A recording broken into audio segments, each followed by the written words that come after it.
സീതാങ്കോളിയിൽ പട്ടാപ്പകൽ യുവാവിനെ തലക്കടിച്ച് കൊലപ്പെടുത്തിയ കേസിൽ ഒരാൾ കൂടി പിടിയിൽ. സീതാങ്കോളിയിൽ അനാദിക്കട നടത്തുന്ന നെക്രാജ് സ്വദേശി അരുൺകുമാർ എന്ന ഭരതനെയാണ് കുമ്പള പോലീസ് അറസ്റ്റ് ചെയ്തത്. This news sponsored by Shobhika Weddings, Big Mall, Kanyanad, Kozhikode, Koilandi and Kutyadi.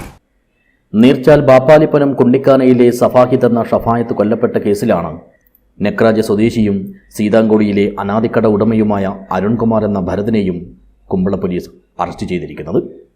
Inspector Baiju K Jose, SI-മാരായ സി സനിത്, അനന്തകൃഷ്ണൻ ആർ മേനോൻ എന്നിവരുടെ നേതൃത്വത്തിലാണ് 33-കാരനായ ഇയാളെ പിടികൂടിയത്.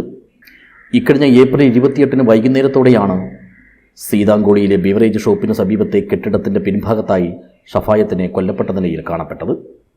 പ്രദേശത്തെ CCTV ദൃശ്യങ്ങൾ പരിശോധിച്ച പോലീസ് കേസിലെ മുഖ്യപ്രതിയായ കുമ്പള നായ്ക്കാപ്പ് കോട്ടേക്കാറിലെ ശ്രീനിവാസ എന്ന 39-കാരനെ മണിക്കൂറുകൾക്കകം തന്നെ പിടികൂടിയിരുന്നു. കൊലപാതകം നടന്നതിൻ്റെ തലേ ദിവസം ഷഫായത്തും ശ്രീനിവാസനും തമ്മിൽ തർക്കം നടന്നിരുന്നു.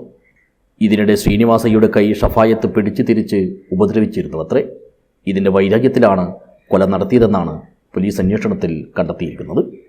അറസ്റ്റിലായി റിമാൻഡിൽ കഴിഞ്ഞിരുന്ന ശ്രീനിവാസയെ കസ്റ്റഡിയിലെടുത്ത് ചോദ്യം ചെയ്തപ്പോഴാണ് കേസിൽ അരുൺകുമാറിനുള്ള പങ്ക് വ്യക്തമായതെന്ന് പോലീസ് അറിയിച്ചു. കൈ പിടിച്ച് തിരിച്ചതിൻ്റെ പ്രതികാരമായി ഷഫായത്തിൻ്റെ കയ്യിലടിക്കാൻ നിർദ്ദേശിച്ചത് അരുൺകുമാറാണെന്നും എന്നാൽ ലക്ഷ്യം തെറ്റി അടി തലയിൽ കൊണ്ടതാണ് മരണത്തിനിടയാക്കിയതെന്നും പോലീസ് വ്യക്തമാക്കി. News bureau, Uppala.